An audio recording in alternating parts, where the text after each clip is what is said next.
Yeah. Put you over here. I'll sit here. Okay. Tara, I think I'm going to put you there. Over here? Yeah. Do you think they'll dim them a little bit? They can't see any children. Students, sorry. Didn't say children. Don't tell them I said that. No, I see her.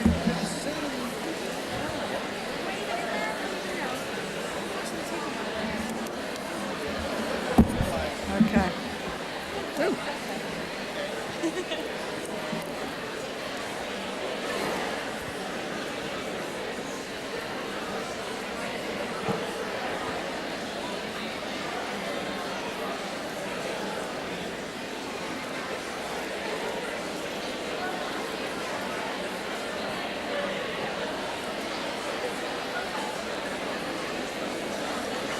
Okay, doors.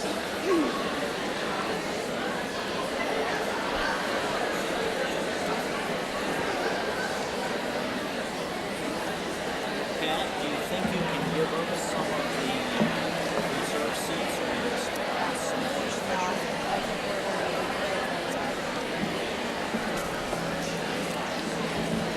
For those of you still looking for seats, there are some seats down front here. You're welcome to come on down and fill these up.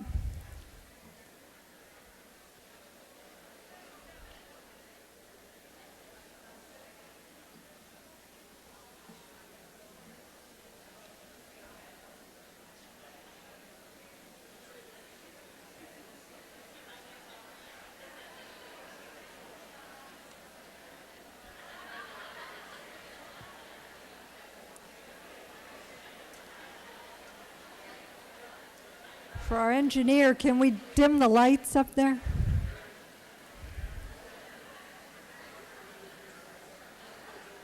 That's good. So like being at the beach in the summer. I know. It's true. Okay, a little more. A little more. Is that better? Yeah. Okay. It'd be nice to see the audience a bit, but I guess Yeah. I think the tape is that okay? that's fine. Okay.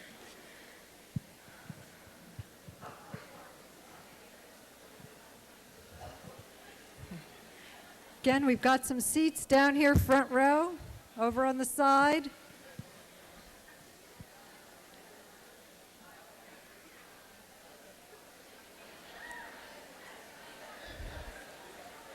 Break it, take it off.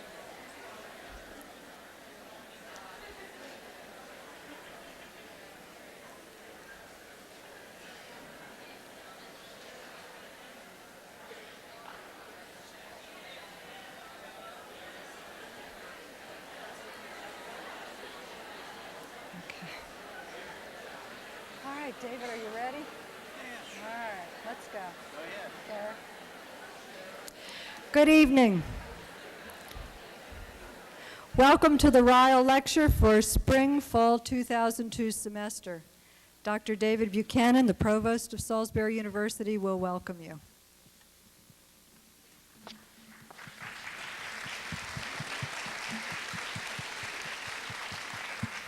Thank you. I'm bringing you greetings from our president, Janet Dudley Eschbach. Also, a warm welcome from the faculty, the students, and the staff of Salisbury University.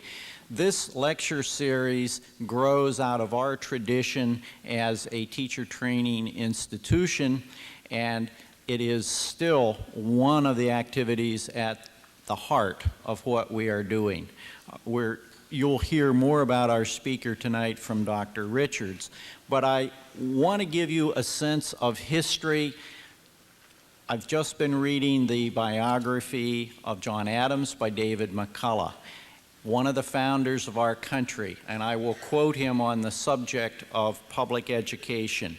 The education of a nation, instead of being confined to a few schools and universities for the instruction of the few, must become the national care and expense for the formation of the many. Right from the very beginning of our country, there was an emphasis on public education as an important civic goal. We have a long way to go. It's somewhat discouraging that it's taken so long. Welcome again. Pat, up to you.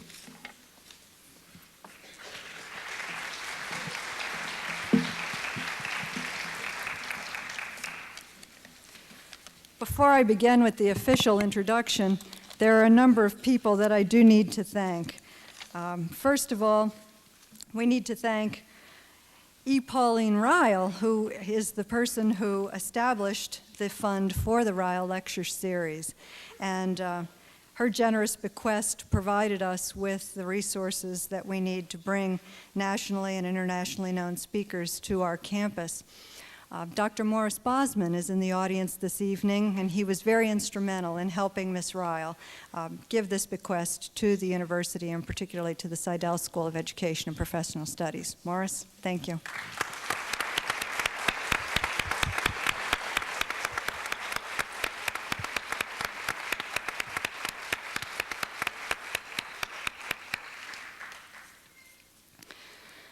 Few other people who need thanks. Of course, the Riall Committee, who work long and hard to bring renowned speakers to campus. Dr. Doug Ball, Dr. Numsa Galetta, Dr. Joel Jenny. I appreciate your help immensely. Students who volunteered their assistance, thank you. It's always so wonderful to see our students just step forward anytime we need them to help us.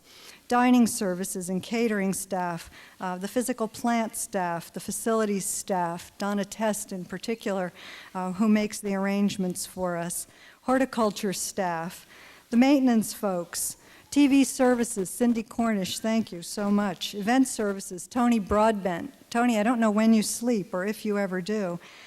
The university police and motor pool, publications and public relations.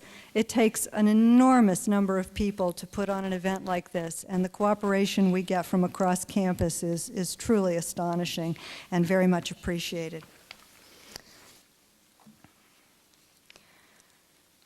I would like to introduce the speaker, and our speaker is such this evening that as I thought about the introduction for the speaker, Jonathan Kozol, I decided that words alone were not going to be enough in order to introduce this speaker. And so I asked one of our alumna, Kara Dustman, to please help me with the introduction. Kara? Amazing grace, how sweet the sound that saved a wretch like me. I once was lost, but now I'm found. Was blind, but now I see. Once was lost, oh, but now I am found. Was blind, but now I see. Thank you.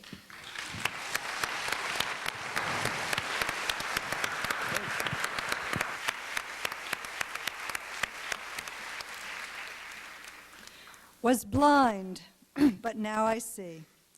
Jonathan Kozol makes us see. He makes us see the things we would rather not. In Savage Inequalities, he makes us see the extremes of wealth and poverty in our nation and forces us to question the notion of equal opportunity in the American education system. He tells us that destinies are formed out of particulars, and then, with a narrow lens, he gives us those particulars, close up, in heart-rending detail, through the eyes and voices of children. In Amazing Grace, he puts us on the number 6 train in Manhattan, New York, and takes us to the South Bronx, one of the largest racially segregated communities of poor people in our nation. 7-year-old Cliffy takes us on a tour of his neighborhood. I saw a boy shot in the head right over there, he says, and then asks, "Would you like a chocolate chip cookie?" Your heart breaks. This book ends with an in memoriam. These were the children of New York City. Your heart breaks some more. In Ordinary Resurrections, he introduces us to Elio, Pineapple, Stephanie, Damien, Isaiah. If you're an educator who has the good fortune to be with children in schools, you know these children. You encounter them daily in the classroom, on the playground, in the cafeteria. Elio's shyness, Pineapple's assertiveness, Isaiah's vigilance. Kozol tells us with unflinching honesty that despite the slogan, "All children will succeed," it usually isn't so. Things generally continue as they were. And yet, despite little hope that the past isn't the prologue to the future, these children and their caregivers who love them rise above their loneliness and fear in ordinary resurrections every day. Kozol reminds us that the lives of children in poor neighborhoods are studied and dissected with a good deal of self-confidence by grown-ups far away who do not know them but rely on data generated by researchers to come up with various conclusions that are used to justify political ends. These generalities seem too big and too relentless. The world of adult expertise is likened to the taking of 100-pound cement blocks labeled certitude and big significance and lowering them on the shoulders of a 6 or 7-year-old. He reminds us how easy it is to forget much of the existence of a 7-year-old child and how much of it has to do with things that are not big at all. The life of a child is not made up of social constructs or developmental trends, but of much smaller things like stomach aches, hurtful words, or red Crayola crayons. Kozol's work disturbs me. It makes me angry, indignant, frustrated, makes me feel guilty. It's not pleasant reading. But to those who care about children, about their future and our own, it's essential reading. His work is a call to arms. Ladies and gentlemen, please help me welcome the man who troubles us like a good conscience must, the man who refuses to allow us to be blind to social injustice, the man who makes us see, Jonathan Kozol.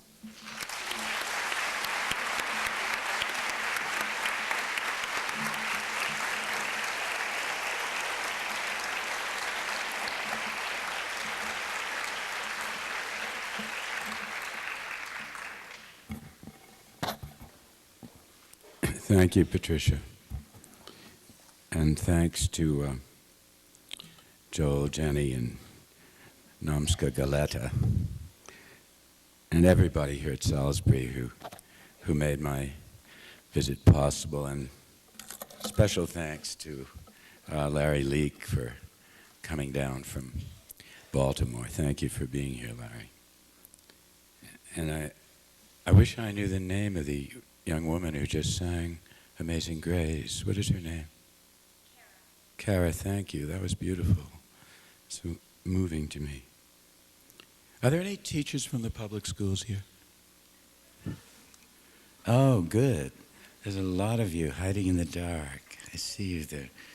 Well, I'm glad because teachers are my heroes. I am very, very close to teachers in the public schools, especially the ones who work with little children in the elementary grades. I think they do the best thing that there is to do in life, bring joy and beauty, love and magic to the hearts of little pint-sized people. And I just love to visit in your classes. I do it all the time. Recently I've been visiting in first grades and states all over the country. It means so much to me that teachers let me come into their classrooms without warning. It's very brave of you to do that. You know, they'll say, come anytime you're around, even on a Friday in nice spring weather, you know. And I remember as a teacher how worried I would be when people came to visit. And I'm very touched that teachers let me visit freely, and I think they trust me. I think they know I'm not going to be judgmental because they know I've been there too. Sometimes I visit an elementary school. By the way, I only visit public schools. I don't visit these little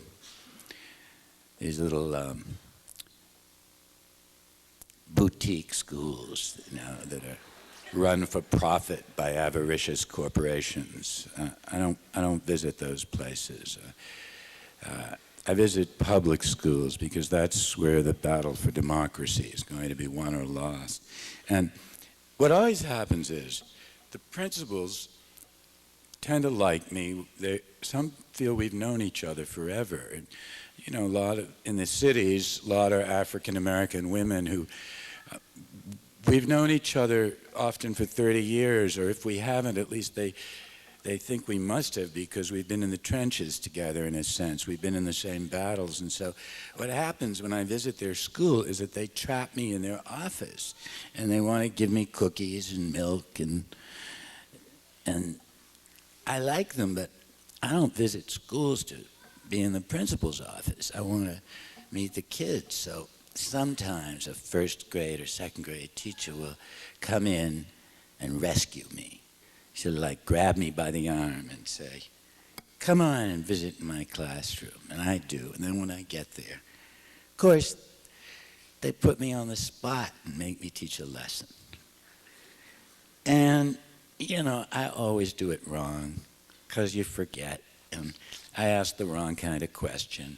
And all the kids get out of their seats and start waving their hands at me and say, you know how kids do, the little kids, even the ones right in front of you, will put their hand like way up and they keep waving it at you. And if you don't call on them, they say, ooh, ooh, so they're going to die if you don't call them. And then some of them are so funny, you know, there's always some little, they all have their hands up, and then there's always some little angel who's like off on some cloud, and you call her, and she just says, who? Little space cadets. I love those kids. And I always get, the kids are always jumping around when I do this, and I don't know how to get them to stop. And I feel like a mad scientist who's inadvertently set off a nuclear explosion, and see all these little protons and electrons spinning around the room, and the teacher has to stand up and bail me out. It's a humbling experience. I think that every politician who pontificates about what he believes to be the failing of our teachers, and every so-called education expert who hasn't seen a kid in 20 years but thinks that he or she knows what we ought to do in public school, ought to be obliged to go and spend a full week every year in a real school with a real class and find out what it's all about.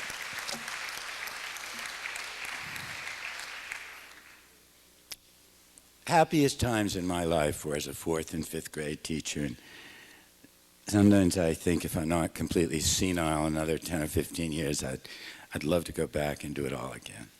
I'd like to teach first grade. As some of you know, I've spent a good part of my life among the poorest of poor children. I started out back in 1964, 38 years ago this year, as a 4th grade teacher in the segregated public schools of Boston, Massachusetts. I had never intended to become a teacher. I went to Harvard College. I majored in English literature. That's all I loved. That's all I wanted to do. By some colossal mistake, I won a Rhodes Scholarship to Oxford. I say mistake because Rhodes Scholars are supposed to be good athletes as well as scholars. I never even passed my swimming test at college. And they're supposed to be, wonderfully well-balanced, sort of boringly well-balanced. I wasn't any of those things. I went off to Oxford, and to tell the truth, I hated it. Because at Harvard, everybody pretended they were English. And even boys from Salt Lake City, after 2 months at Harvard, would sound as if they were the Prince of England. So I got to England, it seemed weird to have everybody suddenly the real thing. And it was cold at Oxford that winter. And so my first holiday, Christmas, I went to Paris. And by some extraordinary bit of luck or chance, the first week in Paris, I walked into a bookstore and I literally bumped into the greatest living black American writer, Richard Wright. Physically bumped into Richard Wright. And he in turn introduced me to other writers, and I met them in the cafes. A wonderful young novelist, William Styron, who went on to write a remarkable book called Sophie's Choice that many of you will remember. And I met another wonderful American writer who isn't read much anymore. I wish people would still read him in colleges. A humble guy who never had much of an education, but had lived through World War II and wrote the World War II classic, From Here to Eternity. And he was a very shy man, even though he'd written this extraordinary bestseller, and he was having trouble with his next book, and it sort of lost his nerve temporarily. All writers go through this. And he honored me as a young guy. Here I was just a kid with long hair who'd run away from Oxford. And he honored me by reading to me the writing he was doing as he tried to get into his next book, and I thought it was pretty good. It was called The Thin Red Line, and went on to write that book, and became a beautiful work, and recently made into a powerful movie. One day, these older writers looked at me and they said, "Well, you're in Paris. Have you got a girlfriend?" I said, "No, I went to Harvard." I was scared of girls. I was bashful. They said, "We'll take care of that." And so they did. And it won't surprise you that I stayed in Paris for 3 years.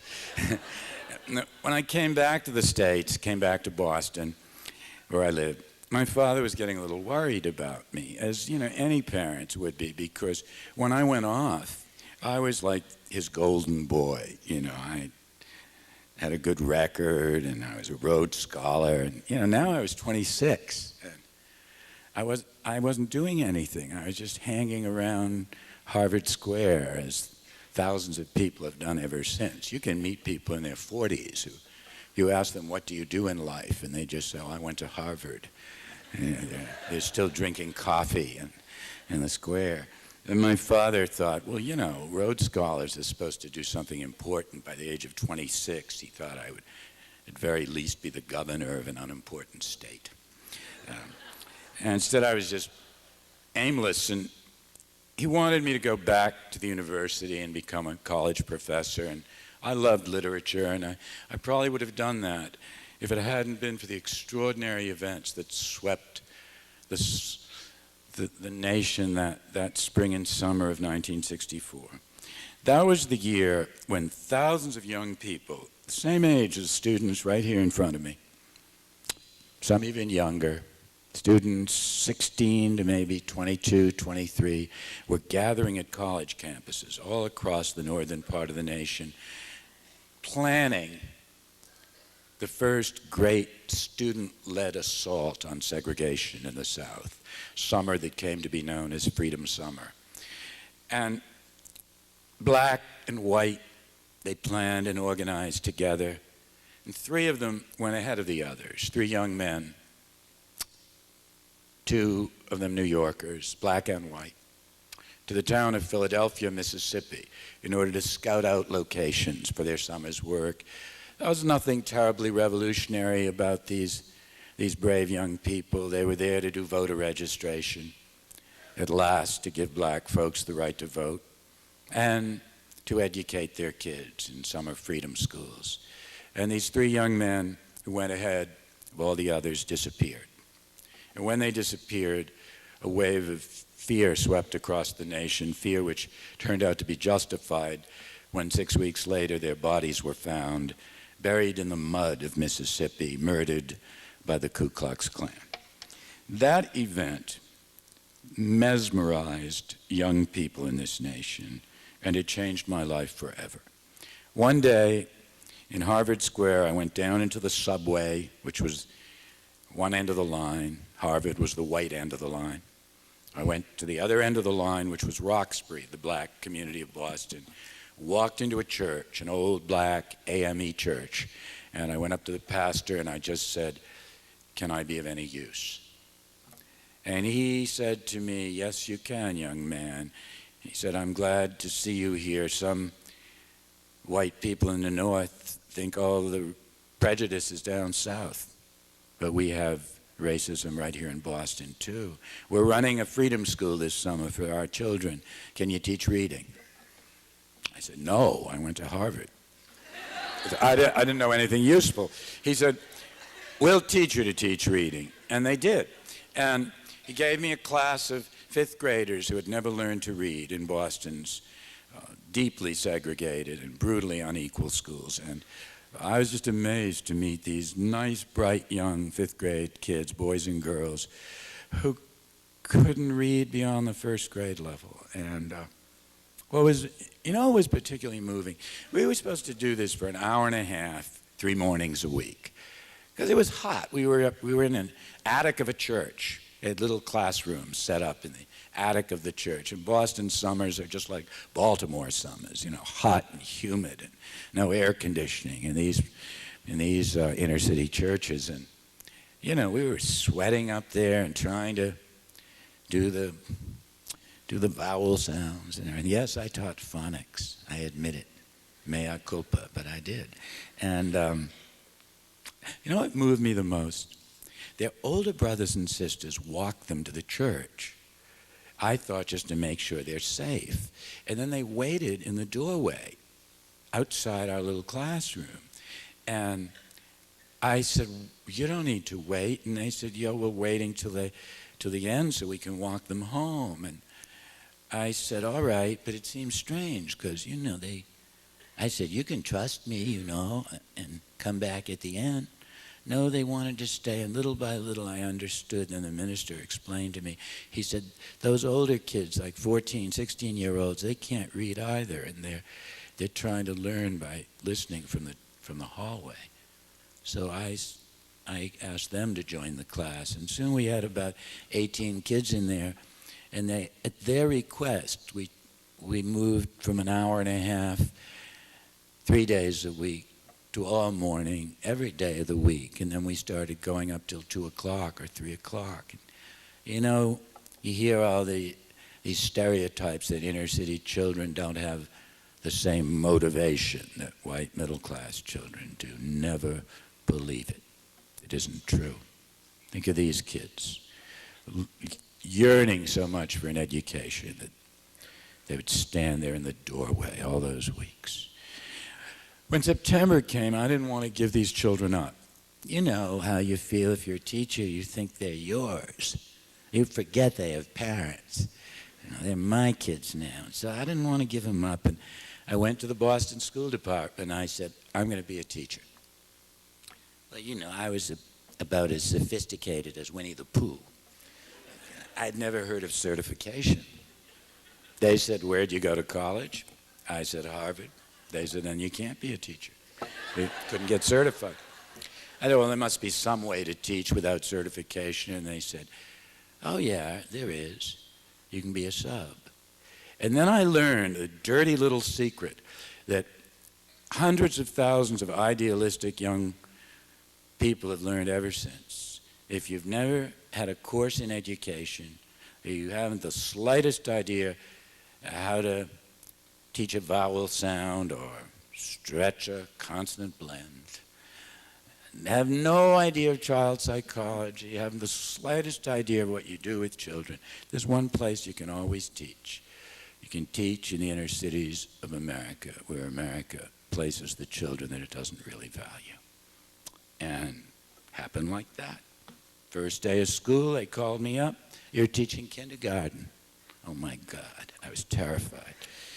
I walked in and I saw these 38 kindergarten kids, big classes, 38 little creatures.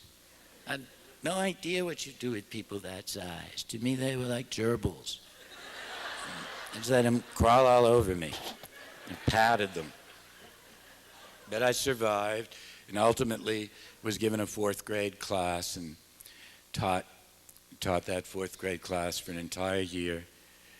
That was the hardest thing I ever did in my life. The fourth graders I was given, before I arrived in the classroom, by the time they sent me to this fourth grade, it was already a few months into the year because they'd moved me around to all the worst schools in the city. You know, that's what they do with subs.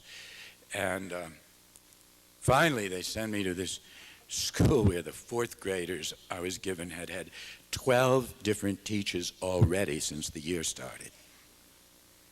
And you can imagine, you remember when you were in school how you behaved with one substitute teacher? Imagine if you had 12 unqualified teachers in a row in the course of less than 2 months. Every new teacher makes you angrier and angrier. Everyone that quits and leaves you feeling betrayed. When the 13th teacher arrives, you can bet you're going to give him a hard time. And I walked in there and I had to draw on everything I had within me in order to win those children over to my side. It was so hard, honestly. That was a lot harder than winning any Rhodes Scholarship, I can tell you.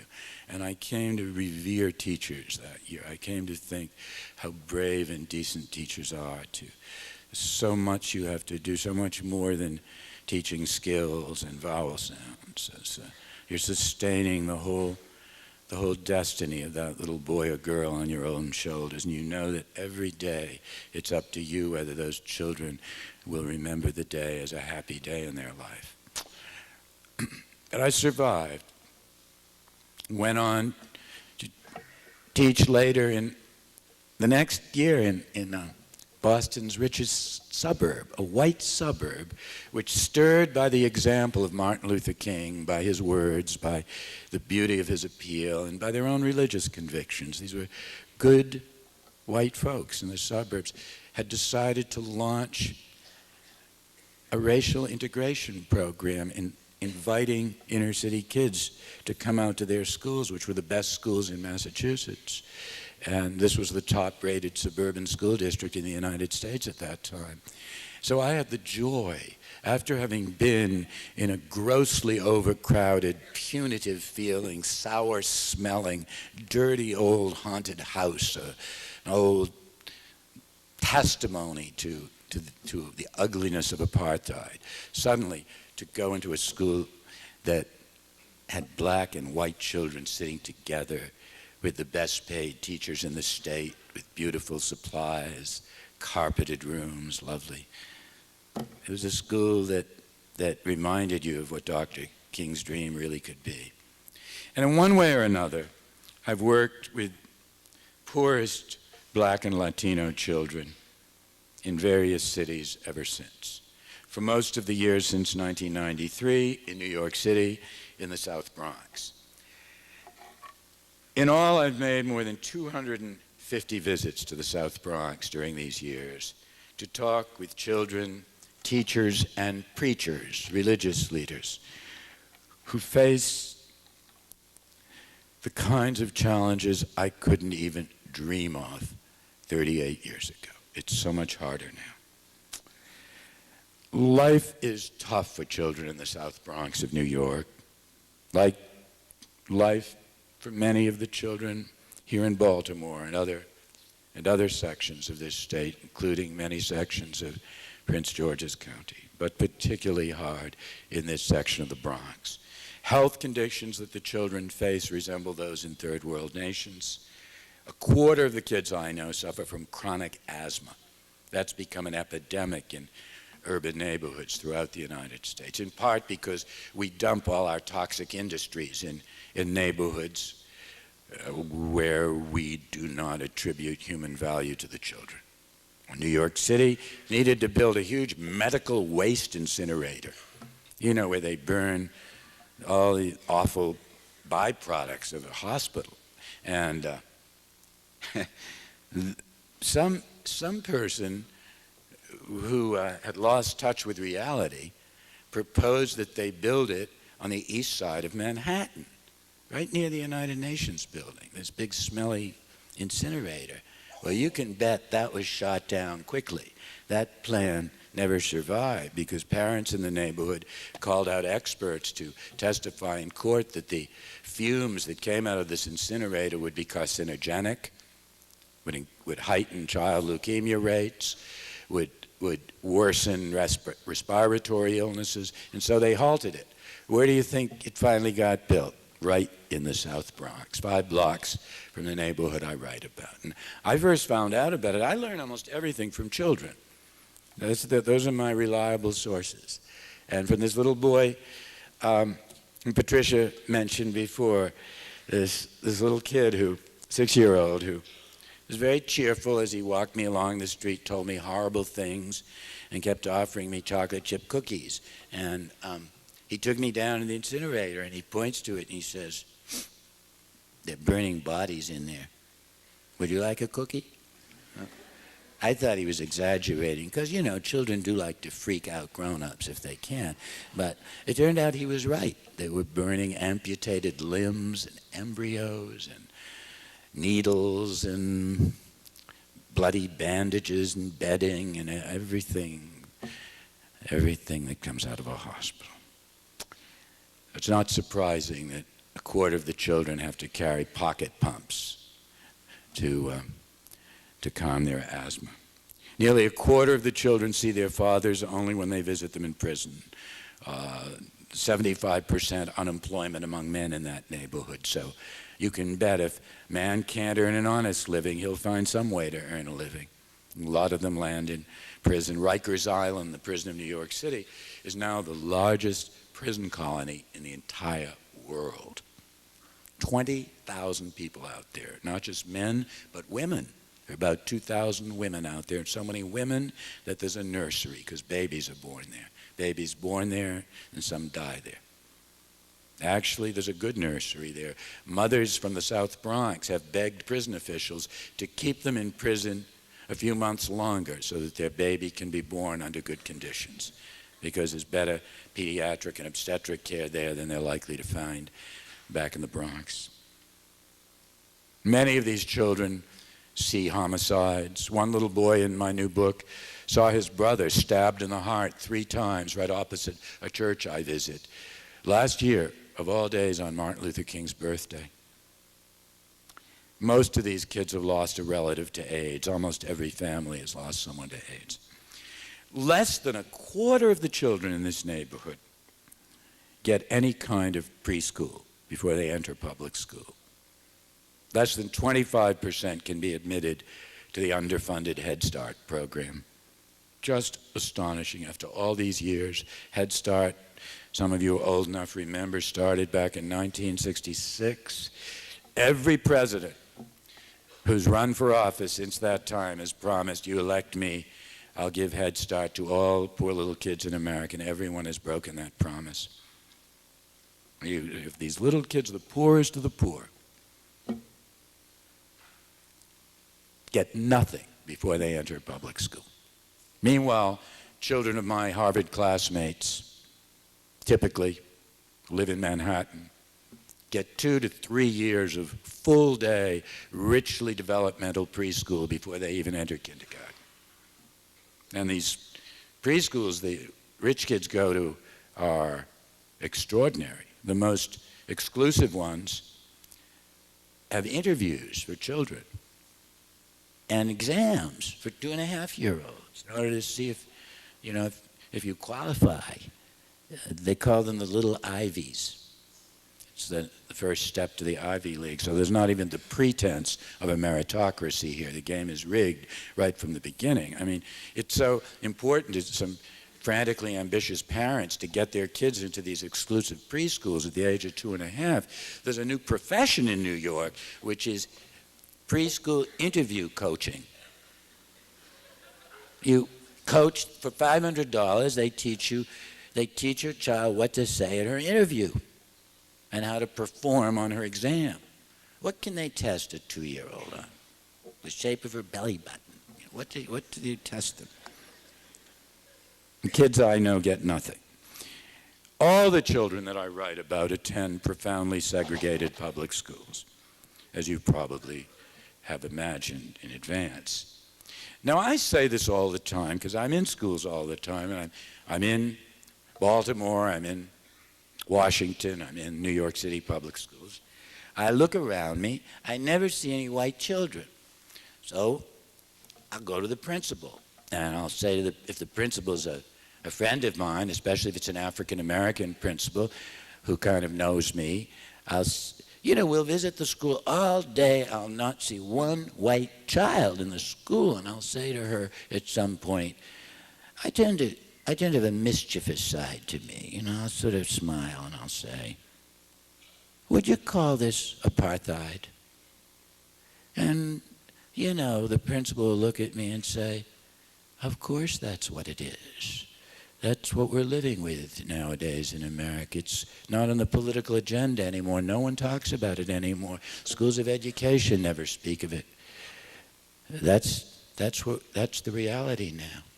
I say it, though. You're not supposed to say it. I say it. I say it to my friends in New York. I say it in public. I say, these schools straight across the north are segregated schools, and I get attacked for this. Right-wing critics attack me. They can be tough. Some of these charming people at the Heritage Foundation. These are the guys who, you see them on television. They are tough fighters. They use words with surgical efficiency. They use words to kill. These are tough guys. And the funny thing is, they kind of like me anyway. I always have this problem that people I can't stand like me. And I get stuck having dinner with them sometimes. And so they criticize me for not using more statistics, for just relying on what I see in front of me every day.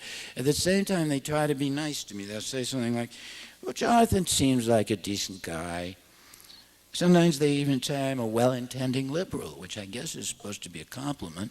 And then they say the trouble with Jonathan is he doesn't give statistics. He only writes about the things he knows. A problem most of them do not have. So when I wrote my last book, I said, okay, I'm going to call their bluff. And I went to black ministers and educators in the Bronx. I said, I'm going to get me some statistics. And I did. This is what they were. At the time my last book went to press 2 years ago, there were 11,000 children in the elementary schools that served this neighborhood of the South Bronx. 11,000 children. Of those 11,000, exactly 26 were white. Last year I checked again and it's down to 22. Now I'm not too good at math. I went to a progressive school. But I can do long division. That is a segregation rate of 99.8%. 0.2 of 1 percentage point now mark the difference between legally enforced apartheid in the South of 50 years ago and socially and economically enforced apartheid in New York today. It is the shame of the nation that New York, above all, a city that once sent its bravest children south to save the soul of Mississippi, now runs the nation's most unequal and most segregated public schools. Its only rivals for that unsavory distinction among northern cities are Chicago and Detroit. You go into almost any public school in the South Bronx, 99.8% black and Latino, or almost any school in Cincinnati or Chicago, Baltimore, Philadelphia, St. Louis, or LA, or Washington, D.C. You look around the room, you look into the faces of the children. If you dare, you look into their eyes and try to tell yourself this modernized, millennial apartheid is what Dr. King and all our other martyrs died for. Schools named for Martin Luther King stand in every major city as completely segregated schools. What an irony, an insult to his memory. The most segregated schools I visit in America are named for Thurgood Marshall, Frederick Douglass, Paul Robeson, Martin Luther King. I always say, don't name these schools for people like Dr. King, and don't name these apartheid institutes for people black folks love. Blame them for people black people don't like. You know, call them like, you know, name them for Clarence Thomas or Pat Buchanan, you know, and, Charles Murray. Bell Curve Academy, you know. Name them for any other neo-Nazi intellectual. Don't name them for Dr. King. For God's sake, save his name for a school that lives up to his dream. You know, I'm old enough, so I actually walked with Dr. King. It was when I was a teacher in Boston. At the very end of my first year in Boston, I jumped into the fight for civil rights. If there's time at the end of my talk, I'll explain how it happened. I didn't intend to. I just fell into it, and black people befriended me. And when Dr. King came to preach outdoors in Boston at a huge mass rally that spring, the NAACP asked me if I'd be a bodyguard for Dr. King. And I was so touched by that. I mean, you know, I was this skinny little dweeb. And they had big, strong guys, football players, to stand around Dr. King. They just did it to include me. But I remember how moving that experience was. I remember his words. I remember his lovely eloquence, the rhythms of his voice. I remember his dream. Now, every year in January, I hear politicians who have trampled on the things that he believed and spent their whole lives fighting against the goals he lived for, using his name in vain and cheapening his dream to sell their own agenda. Seems every racist politician in America likes to get up in January on Martin Luther King's birthday and say, I too have a dream. But they never have the nerve to tell you what Dr. King's dream was about. You know, in lots of insipid elementary schools in America, they even have a sort of mushy curriculum. They call it dreamers. And kids come, you know, and some outside consultant comes in memory of Dr. King, we're all going to talk about things we dream of doing someday in life. But Dr. King wasn't all sweet and light. His dream had some substance. Dr. King didn't say, I have a dream that someday in the segregated cities of the South and North, we will have more efficient, segregated, and unequal schools where children are required to wear uniforms and teachers are obliged to churn out weary slogans about self-esteem. That wasn't his dream.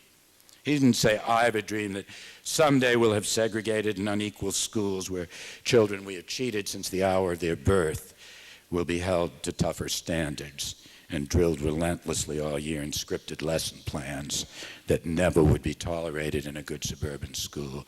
That wasn't his dream. Nor did he say, I have a dream of profitable segregated schools run by a private corporation with the taxes of the people used to benefit a handful of stockholders.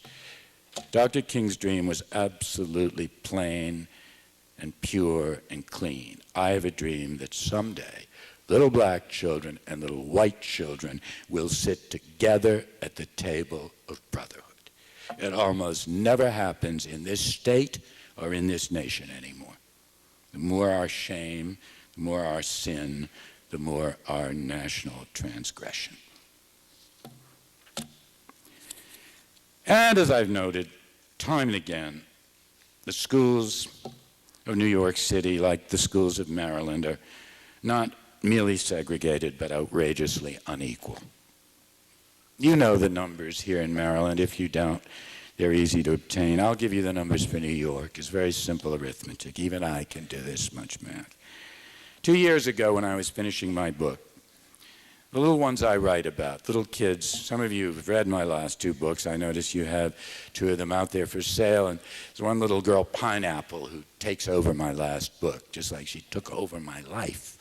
It was a wonderful, manipulative little girl, this plump, charming little creature who just learned how to boss me around and made me obey her every wish. She's very domineering. She's little and powerful. She reminds me of a plump 8-year-old version of Oprah Winfrey. You know. Hillary Clinton came up to the neighborhood to visit, and she bossed Hillary around. That takes nerve. New York City can afford to spend about $8,000 for each of the little babies that I know in the South Bronx, like Pineapple. That's an average figure. The cost of living is very high in New York. That's like $5,000 anywhere else. But let's stick with that number, $8,000 a year for the little ones I write about.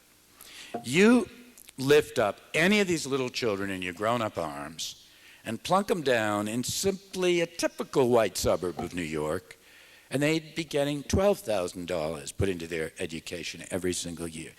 Lift them up again if you have the nerve and plunk them down in the wealthiest white suburbs out on Long Island, where the business leaders and the bankers and the brokers and the neurosurgeons live. And she'd be getting $18,000 every year put into her public education. We say in church and synagogue, I happen to be Jewish, that all our children are of equal value in the eyes of God. And in the eyes of God, I'm certain that they are, but not in the eyes of America. In the eyes of America, because of the archaic and undemocratic way in which we finance public schools, the little ones I write about are inexpensive children. They're cheap children. They're just $8,000 babies. You want to see an $18,000 baby? You have to rent a car and drive out to the suburbs. It shouldn't be like this within a democratic nation. It is unacceptable. It must be changed. And I pray some of the young people here will grow up with the will to change it. Now, I have wealthy friends who agree with me on almost everything except this issue. In New York City, in Baltimore, and Chicago, many of these big cities, especially in New York, I still have white friends, rich white friends. You know, some of them went to college with me. And strange as it seems, they still like me. They're nervous with me. They look at me a little nervously. They think I want to redistribute their wealth, which I do and shall someday, but first chance I get. But they like me anyway.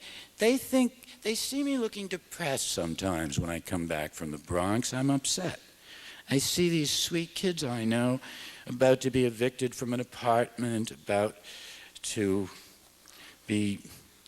fail a state exam, knowing as I do how little opportunity they've ever been given to pass that exam because of a shabby preparation that we've given them, and I get depressed. And I know kids who are hungry, and I feel upset. And these friends of mine, you know what wealthy people in New York do? If they think you're depressed about somebody else's hunger, they try to comfort you by inviting you to dinner.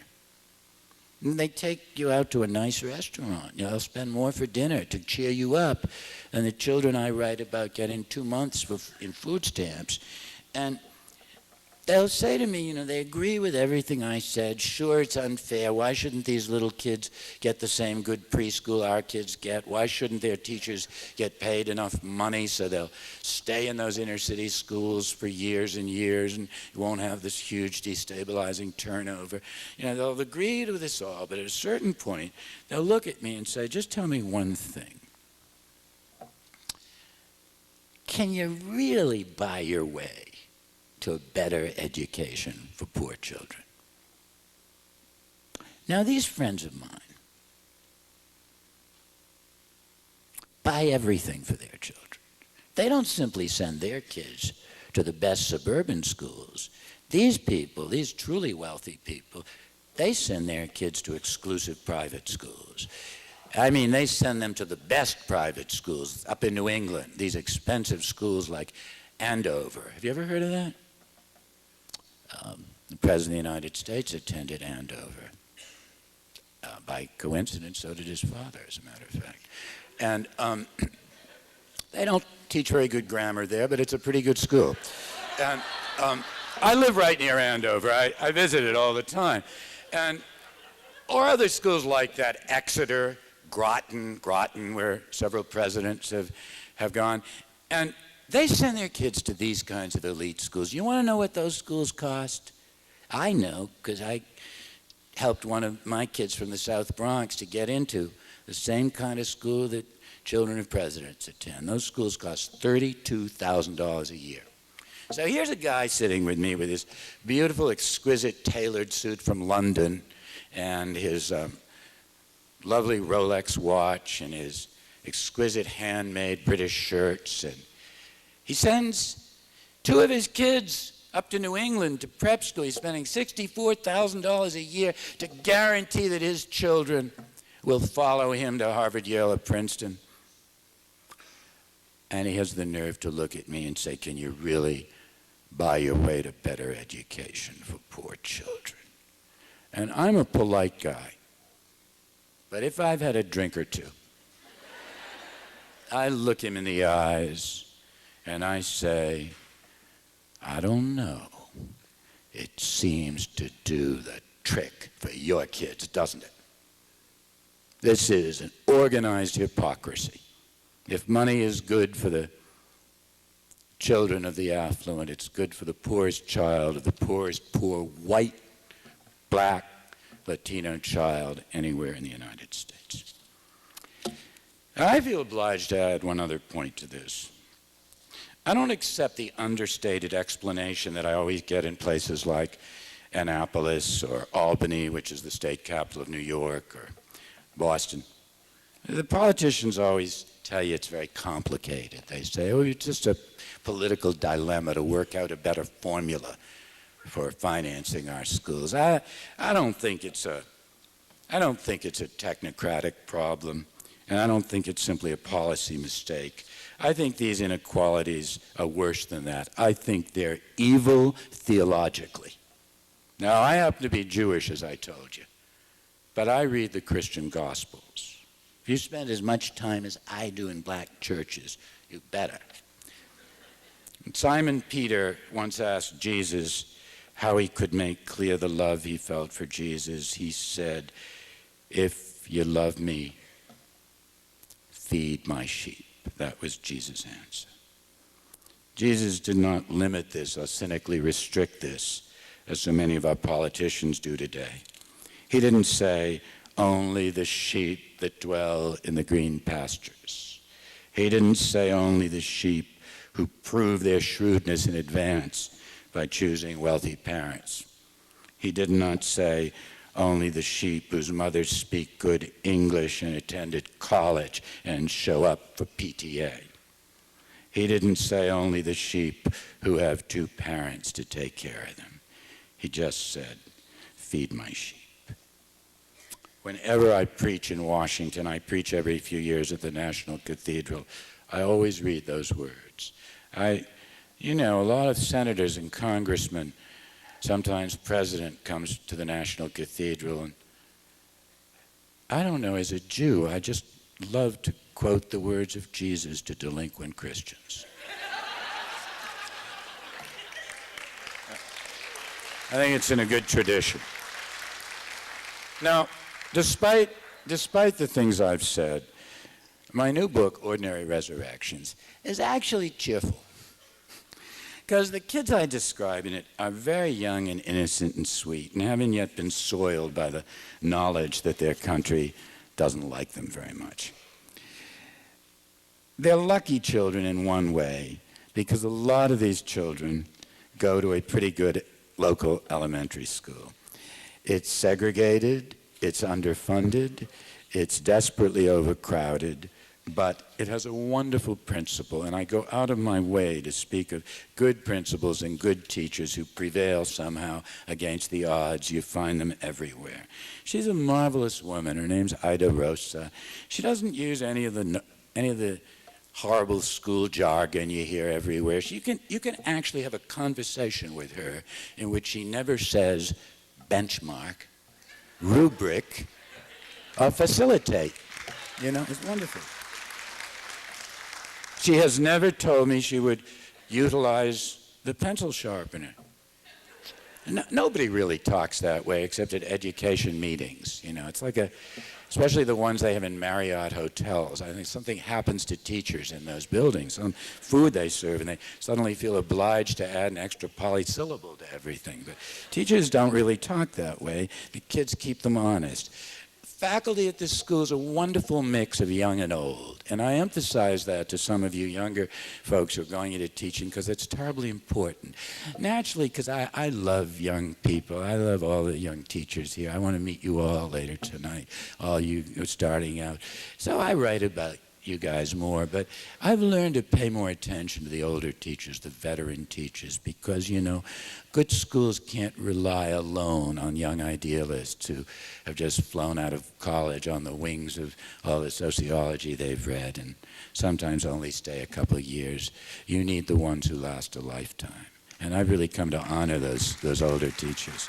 And in this school, there's a wonderful, strong African-American woman, Miss Dukes, who is so strict. She grew up in Mississippi, and she's got a little of the old South in her. She's strict. She doesn't ever have to raise her voice to quiet the children. She just folds her arms and looks at them. Oh, I wish I could do that. I have to jump around like Rumpelstiltskin, you know. She just folds her arms and looks at them, and then they see this earned authority in her eyes. You know, you can take methods courses in discipline. They're really no use. But what you need, I mean, because authority in the long run is not a matter of a gimmick or a trick. Authority is earned. It's earned by the integrity in your eyes.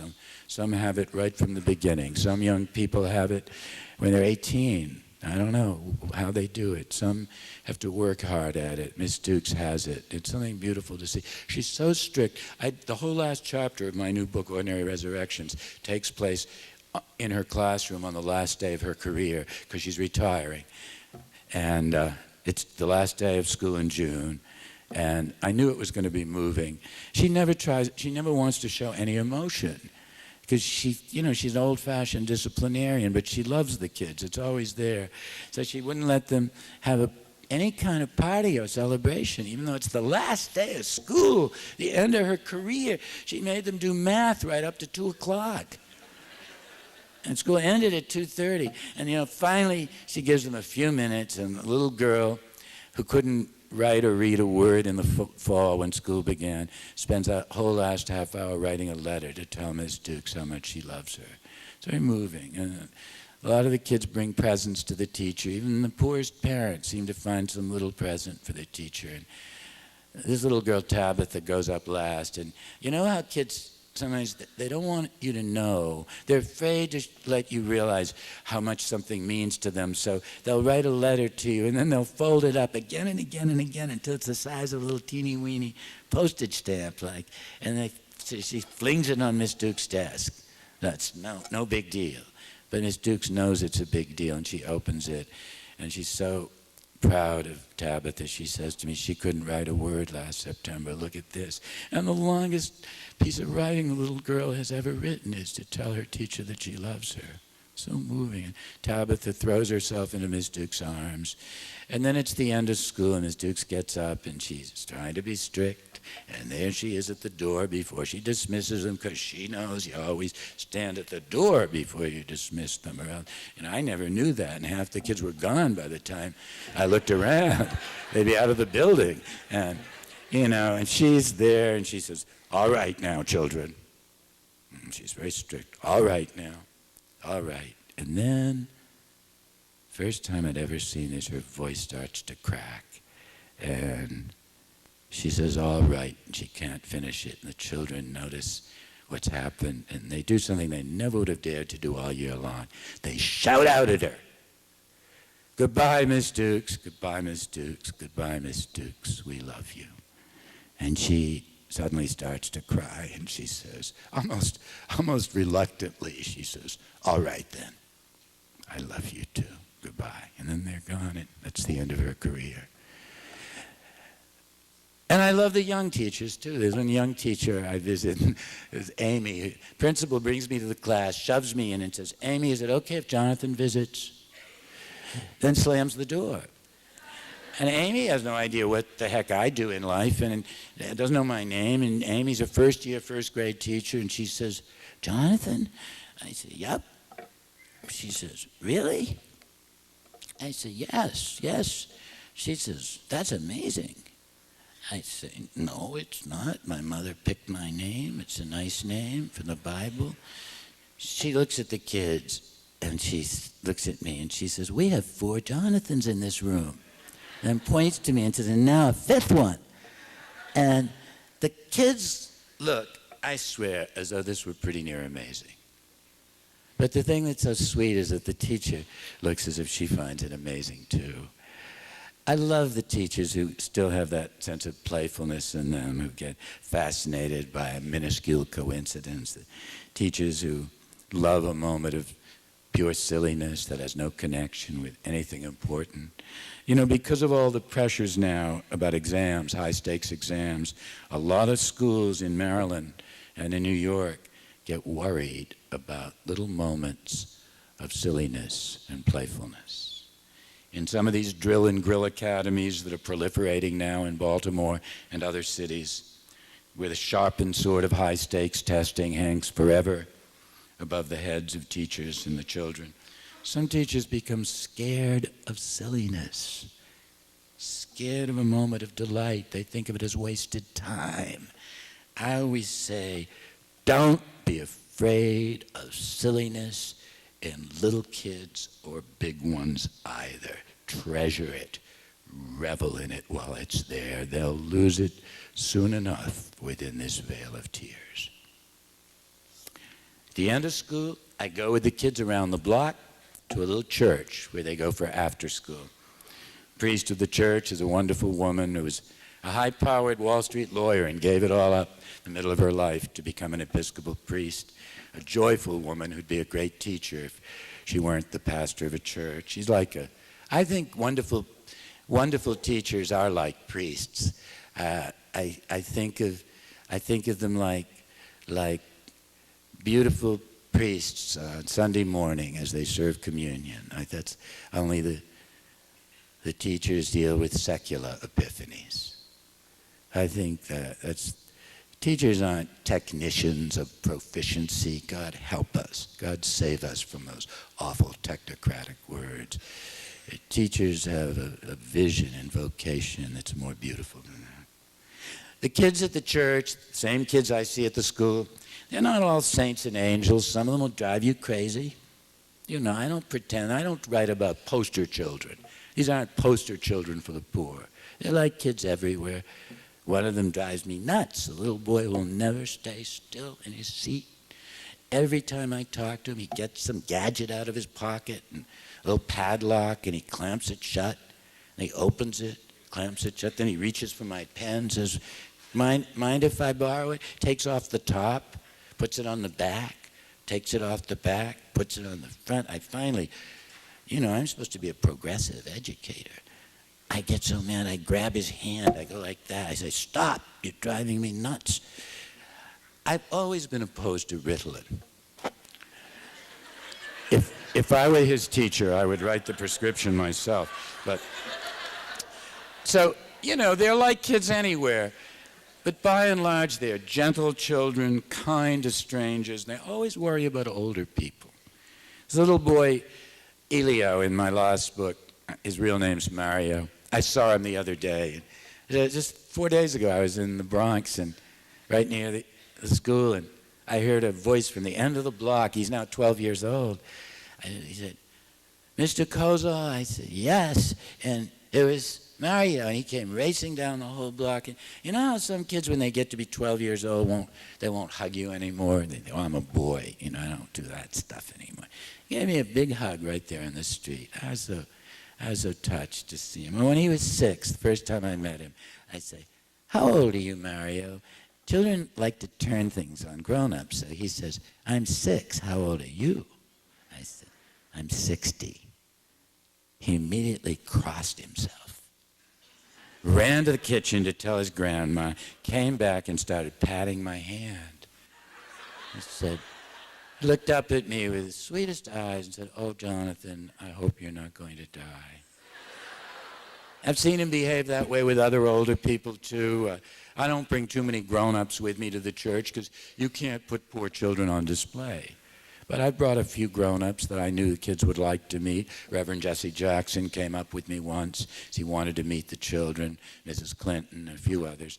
But of all the people who have gone up there with me to visit the children, the one who meant the most to them was somebody that I'll bet every single one of you, no matter what your age, would love to spend a day with. A man named Mr. Rogers. He had read Amazing Grace, and he said, I want to meet these kids. Can I go up with you? And I said, oh, you bet you can. And he said, how do you go? And I said, I go on the train, number 6 train, Lexington Ave train. He said, okay, let's go on the train. A trolley in New York. Now we go on the train, and I have to admit, I was as excited as a little kid. I was sitting there in the train, people sort of looking at us. People are kind of rude in the New York subway, but a few of them kind of looking at him. And I was so excited. I thought, wow, I'm on the New York subway with Mr. Rogers. And we go up to the Bronx, and I'm thinking, maybe nobody will know who he is. Maybe the sociologists are right, Black and Latino kids live in a different culture, different values. They're unlike us. I know that isn't true, but you hear it all the time, and it sort of gets into you. We get indoctrinated by this propaganda all the time. They're different from us. They are the other. So I thought, what if nobody knows who he is? Baloney. Come out of the subway at Brook Ave, at that time the worst street in all of New York City for sale of heroin. We walk 1 block, and a big truck comes screeching to a halt. The driver jumps out and hugs him. We walk to a public school, PS 30. The teachers are more excited than the children. We go to the church afterwards. The after school is packed by the time we get there. Mario spots Mr. Rogers from across the room. If he doesn't like you, he turns his back on you. You know how little kids are frighteningly honest. You know how they do that? They'll say to you, you look terrible today. Or, they're just so honest. But if he likes you, he goes right at you. He's like a little World War II attack plane. A little jet-powered bumblebee. He goes straight across the room with his wings spread wide. At the moment of collision, he wraps them around Mr. Rogers' head, looks him right in the eyes, and says, welcome to my neighborhood, Mr. Rogers. And then he and a little girl spent the rest of the day counting Mr. Rogers' gray hairs and asking him, how his health had been, worried about him. Sometimes the children ask me to pray with them. If somebody's mother has died, if one of their pets has died. Cats and dogs live shorter lives in that neighborhood, as in inner cities like Baltimore and Chicago, than in other parts of America, because there's often not enough food. Mother has to choose between feeding her babies or feeding a pet. Kids bring their animals when they die to the priest. She's wonderful. They bring them in like a cardboard box to the priest. One little boy loves every animal. He finds pigeons dying on the street. He asks a grocer for a carton, and he brings them to the priest. And he just stands in front of her with soulful eyes and looks up at her. And if the animal's still alive, she rushes them to a vet. And if not, they have a funeral, and a beautiful funeral for the animals. And then, children die too. There was one little first grader who died just before my book went to press in a fire. There were a lot of fires in the neighborhood, badly underserved, inadequate fire department service in black neighborhoods because we don't value their lives as much. And little boy got out of the building with his family, second floor apartment, and when nobody noticed, he ran back in again because he forgot his teddy bear, and he thought his teddy bear would die. And he couldn't get out a second time. So as the children said later, the boy and the bear died together. First, when they asked me to pray, I used to say no, or I'd find some way to avoid it because I'm Jewish and they're Christian children, and I just didn't know if I had the right. But they reach across to me so sweetly that distinctions of this sort soon felt absurd. Now, when they ask me to pray with them, I do. They pray for their mothers and fathers, and I pray for mine, who are elderly. They don't try to convert me to Christianity. Not exactly. But they tempt me now and then, especially on Sundays at communion. Everybody in this little church takes communion on Sundays. They all go up to the railing in front. The little babies, the gerbils, the pre-gerbils, post-gerbils, teenagers, grandmas, grandpas, great-great-grandmother. They all kneel at the railing, and it's very beautiful. The priest picks the most troubled children in the neighborhood to be her acolytes. The same way a good teacher picks the kids who give her the most trouble to serve some kind of honorary role, so they have a moment of pride. And there are these kids in their white robes standing behind the priest to help her serve communion. And she's a joyful priest. That's why she reminds me of a wonderful teacher. She doesn't just serve communion, she celebrates communion. She holds that wafer up in the air. And I'm the only one in the church who can't take communion. I'm hiding in the back, hoping she doesn't see me. But she's mischievous. She's had her eye on me for several years. And she stands up and holds that communion in her hand, and she says, "The body of Christ, the bread of heaven." And she looks right at me and winks sometimes. And the kids notice this. And I look up at this. It's such a beautiful moment. She says, "The bread of heaven." And sometimes I'm hungry. I'm going to have my breakfast on Sunday morning. And who wouldn't want the bread of heaven, whatever your religion? And there's a little boy who notices this, and as soon as he takes communion, he runs right back to me in the back of the church and whispers devilishly, I think he is the devil, this little boy. He says, "Jonathan, the bread is good. Try it. You'll like it." I never do, I never will. If I did, my Jewish grandma would come back from the grave and punish me. But my friends, there are all kinds of communion. To me, the innocence and tenderness of these young children, their gentleness and generosity, their capability above all else to reach across the awful lines of race and class that our society has built, and to retain their humor and their sweetness and their ability to smile. To me, those are the bread and wine. Only communion that I'll ever know, and I'm always grateful to receive it. And the kids aren't always solemn. They're silly like kids anywhere. They never will tell you a story. They make you guess what they're going to tell you. You know, they never come up and say, this is what happened. They come up and say, Jonathan, you have to say yes. Unless you're going incognito that day. You say, yes. They say, guess what? I say, how can I guess? I don't know. They say, guess anyway, right? I say, okay, what? She says, guess what?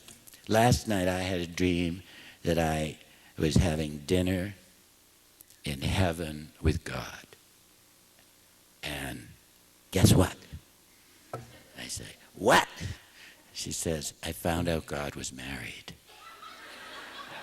Oh, I'm so fascinated by that. I say, how did you find out? She says, well, just before dinner was served, his wife came in and kissed him.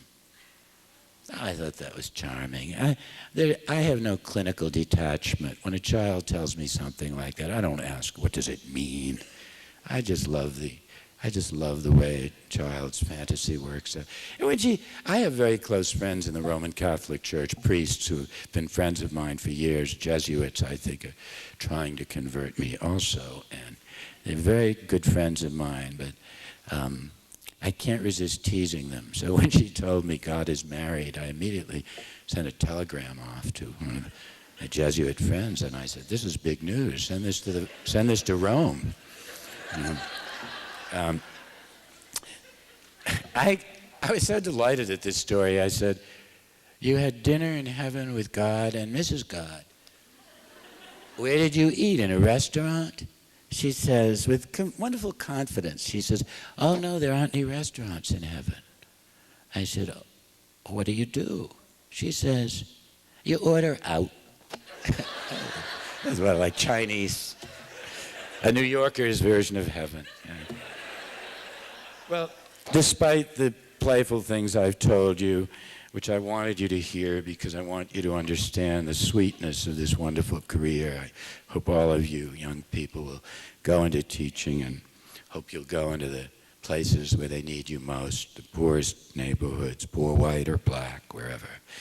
Despite the happiness, there's this ever-present fear of what'll lie ahead for children here as they go on to secondary school, leave the sweetness of their innocence behind. Virtually all the kids I write about, if nobody intervenes, end up at one huge segregated high school known as Morris High. 1,200 ninth graders at this school. 1,200 ninth graders. Of those 1,200 kids, only 90 ever make it to 12th grade. All the others drop out. And of those who do get to 12th grade, only 65 graduate. Not one white child in the school. So it's the ultimate monument to apparently eternalized apartheid in America.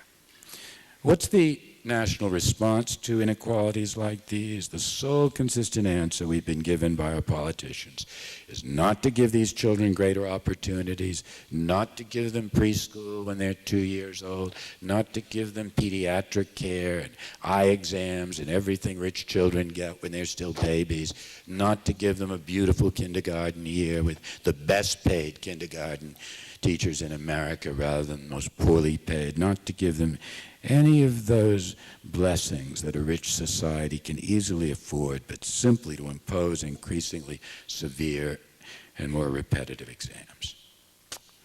Now, I'm not a complete romantic who believes that tests can be ignored. I had to pass a lot of tests to get into Harvard and a couple to get out.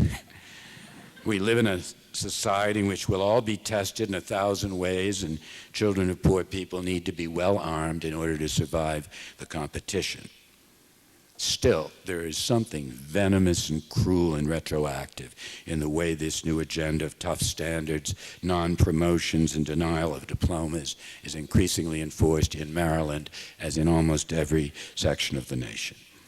Tests, if they're prepared by thoughtful educators, by teachers themselves, and used judiciously, can be instruments of guidance for good teachers and a warning signal for society when children of one race or class are not prepared to pass them. But tests and standards without equity, without a hint of equity, without equivalent resources for all children, are not instruments of change, but simply clubs with which to bludgeon children we have cheated from the hour of their birth and to humiliate their teachers. Now, let me also say that if this trend continues, we are going to see thousands of our best young teachers fleeing from the urban public schools because good teachers cannot thrive as human beings and share the love they bring to education with the children whom they teach if they must work between the sword of business-driven slogans such as time on task and all the other jargon that the business world is foisting upon public schools. If politicians and the Washington pundits do not understand it, let me say it once more in clear, unflinching terms. Exciting men and women do not come and will not come to education out of a suppressed desire to become floor managers for corporate intentions or to operate a pedagogic boot camp for the children of the black and poor. Hundreds of young teachers that I know are dying inwardly within these proto-military regimens of rote and drill that are evolving everywhere in a reaction to exams. One of the best teachers I know, Prince George's County, taught there 3 years. So the kind of teacher any principal would die to get. Left Maryland for one reason and one reason only. She said, I didn't spend my whole life learning to be an educated woman in order to drill children for an insipid test called the MISPAP. She left Maryland because of it. You lost her.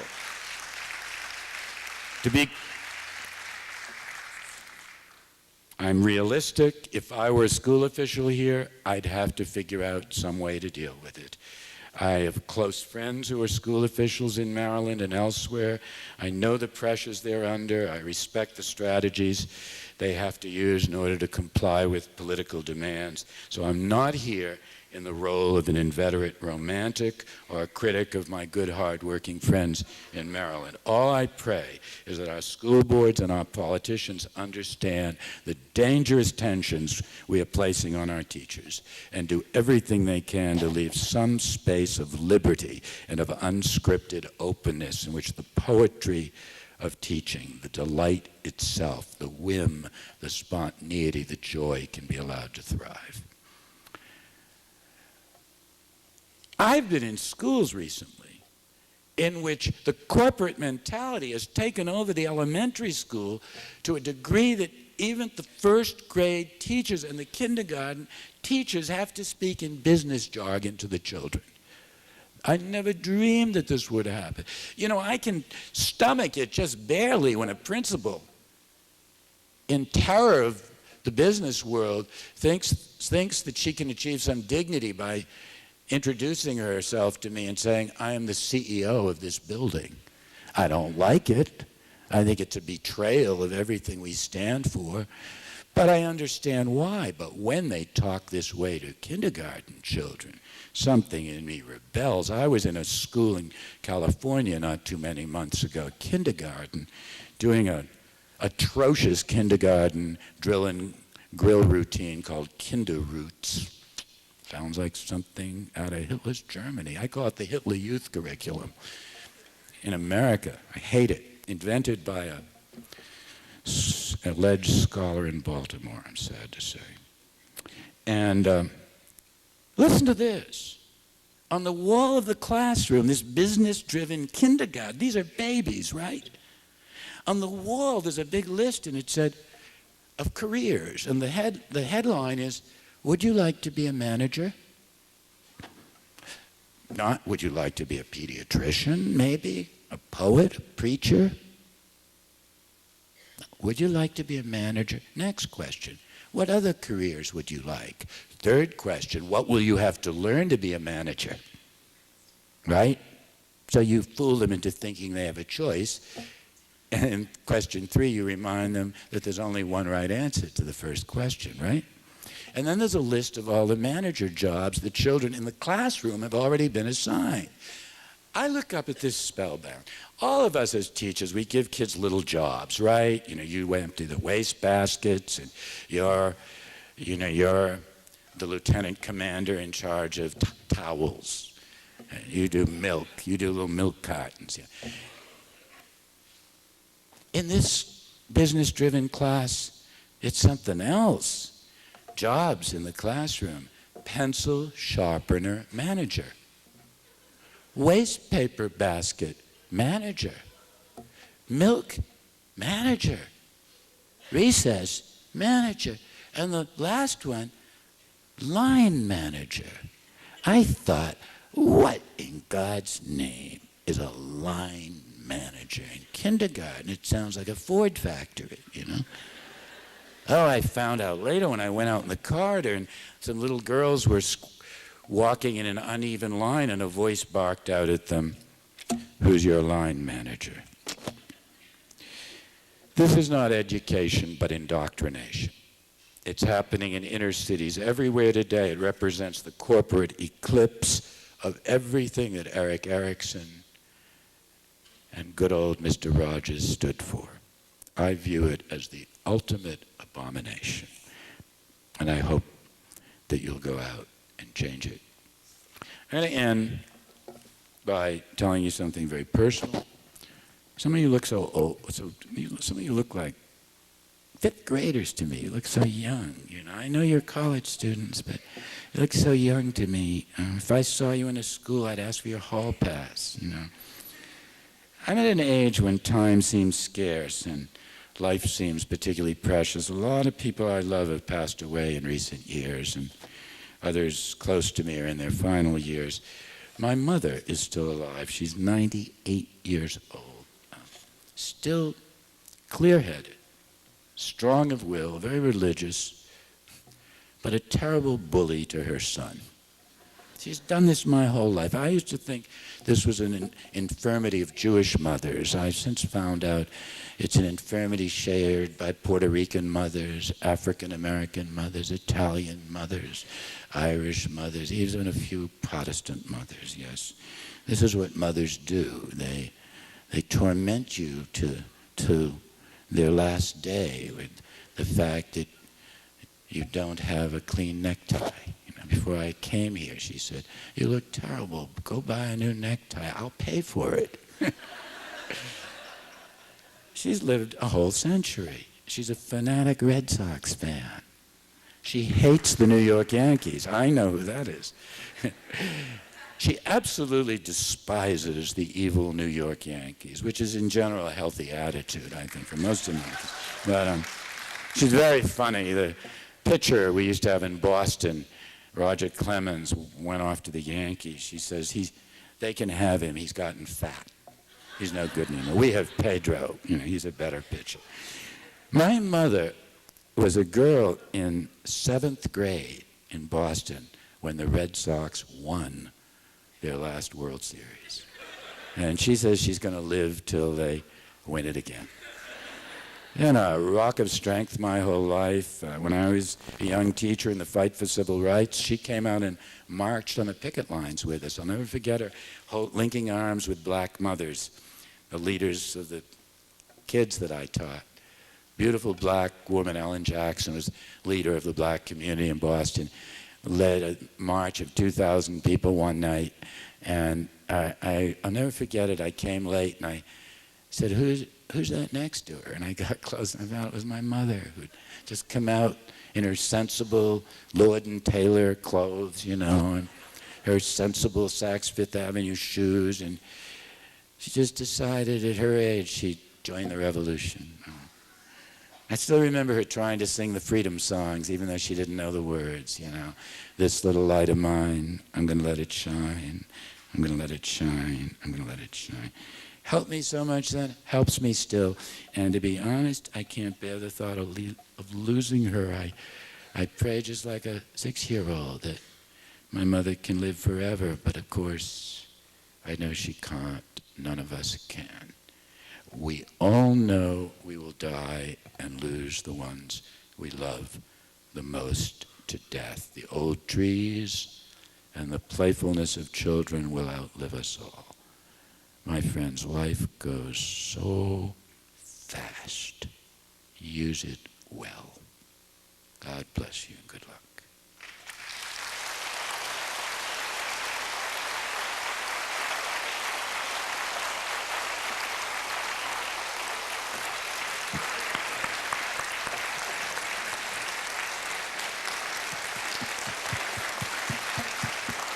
Thank you very much.